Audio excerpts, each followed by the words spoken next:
Assalamu alaikum, kids. I'm Miss Zahra, And I'm Miss Sarah.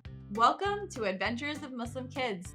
the podcast where kids just like you take center stage and become the storytellers. Each story is packed with fun, wild moments, and sprinkled with lessons from the Quran, the Prophet, and his family, peace be upon them. Because being a Muslim kid can be your biggest superpower.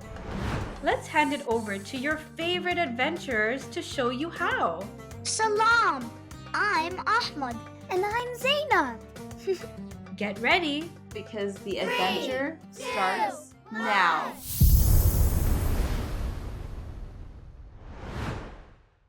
Assalamu alaikum, everyone. It's me, Zaynab. Today's story isn't about me. It's about my best friend, Sarah. She's smart, strong, and super kind, even when things get tricky. And today, she went on a big adventure with her little brother, Adam. It was full of climbing, swinging, and some seriously brave moments. You're gonna love it. Take it away, Sarah. Treetop trekking and the patience test. Salam alaikum, everyone. My name is Sarah, and today I learned two things. One, treetop trekking is not for the faint-hearted. And two, little brothers make everything 10 times harder, but also 10 times funnier. It all started when Mama decided we needed some quality sibling bonding time. So she signed me and my 5-year-old brother Adam up for a treetop trekking adventure. Now I was excited. Climbing, zipping, and walking across wobbly bridges sounded like my kind of fun. Adam, not so much. When we arrived, Adam stared at the towering trees like they were about to eat him. You have to go up there? He asked, clutching his harness like it was a life preserver. Yes, Adam, I said, rolling my eyes. That's the whole point. The first obstacle was a rope bridge. Easy peasy, I thought, as I stepped onto the swinging planks and zipped across. When I turned to cheer for Adam, I found him clinging to the first rope like a sloth in a thunderstorm. Sarah! He shrieked. The bridge is moving! That's the fun part, I yelled back. It's not fun. It's a trap. Let's get out of here.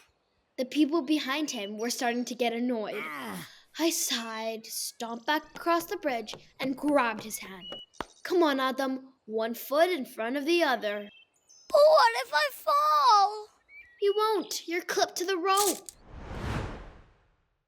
After about 10 years, or maybe 5 minutes, we made it to the other side. I was already exhausted, and we weren't even halfway through the course. The next obstacle was a set of wooden planks hanging by ropes. As I stepped onto the first one, it swung wildly under my weight. Woohoo! I yelled, balancing like a pro. Adam, however, stood frozen on the platform, staring at the swinging planks like they were the gates to his doom. Adam, move! I called. No! The planks are trying to kill me! Planks can't kill you. Just step onto the first one. He stepped tentatively onto the first plank, and it wobbled. He screamed like a fire alarm and hugged the rope so tightly that his face squished into it. You look like a pancake, I said, giggling. If you're not funny, he shouted, his voice muffled by the rope.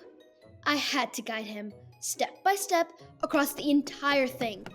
At one point, he slipped and ended up dangling from his harness like a piñata. Sarah, help! I don't think I can do this. Yes, you can, Adam. You're just hanging. Exactly. Hanging means I'm halfway to falling. By the time I hauled him back up, I was laughing so hard I could barely stand. You look like a flying squirrel. Stop laughing, he grumbled, his face red as a tomato. Freebie alert. Think you caught all the clues in today's story? Test your memory with our Treetop trekking crossword puzzle. It's packed with words from the episode and maybe a surprise or two. Download it for free from the link in our show notes or Instagram bio at Adventures of Muslim Kids. Now, back to the show. Then came the cargo net. I scrambled up like a spider, reaching the top in seconds. When I looked down, Adam was tangled in the ropes like a fish in a net. Sarah, the net's eating me. It's not eating you. Just climb. I can't. My foot is stuck. Your foot's not stuck. You just don't know how to move it. It took another eternity to get him untangled, during which he somehow managed to bonk himself on the head with his own helmet. Finally, we reached the grand finale, the zip line. This is the best part, I said, clipping onto the line. Watch me.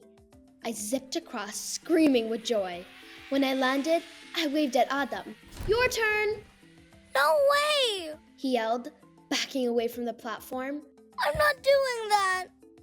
This time, I didn't roll my eyes. I looked at Adam, really looked at him. His hands were shaking, and he kept glancing down like the forest floor was lava. I realized maybe he wasn't just being dramatic. Maybe he was actually scared. So I walked back up the steps and sat beside him. Hey, I said quietly, you know what? I think you're really brave. He looked at me like I had 3 heads. Me? Brave? Yeah, I said. You did the rope bridge, the swinging planks, the net, even when you thought you couldn't. That's what bravery is, Adam. It's not about not being scared. It's about doing the right thing, even when you're scared. He blinked. Really? Really. And you know what that reminds me of? What? There's a story about our Prophet Muhammad when he was still in Mecca. The enemies of Islam were planning to kill him in his sleep, and Allah told him to leave at night. But instead of sneaking out quietly, the Prophet asked his cousin, Imam Ali, to sleep in his bed so the enemies would think he was still there. That gave the Prophet time to escape safely. Imagine the courage it took for both of them to trust Allah, to stay calm, and do the right thing even with danger all around. Adam's eyes got big. Whoa, that's way braver than a zip line. Yup, and you're not being chased by bad guys. Just a little zip line and a whole lot of fun. You've got this. After 5 minutes of coaxing, Adam finally clipped in. He closed his eyes, held his breath, and launched himself off the platform. Ah! His scream echoed through the forest. When he landed, he looked stunned. Then he broke into a huge grin. That was awesome! On the drive home, I thought about how over the top Adam had been, but also how proud he looked when he finished the course. I realized something important. Being a good big sister isn't just about having fun together, it's about helping Adam face his fears. Mama always tells us what the Quran says. Help each other do good things, but never help each other do wrong. Helping Adam wasn't easy, but it was the right thing to do. And honestly, watching him swing around like a piñata made it all worth it. Here's what I learned. Patience is a superpower, especially when you have a little brother. Helping someone succeed feels better than winning on your own. And most importantly, little brothers are hilarious, especially when they're stuck in a cargo net. Aww, wasn't that such a great story? I'm so proud of Sarah, and Adam too. Sometimes the biggest adventures aren't about climbing trees, but about finding courage in small moments.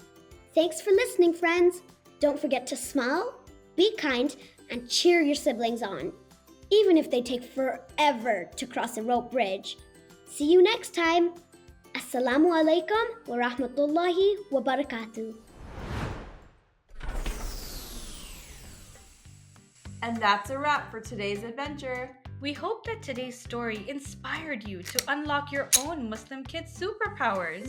And if you enjoyed today's episode, don't forget to grab your freebie. It's in the show notes and on our Instagram at Adventures of Muslim Kids.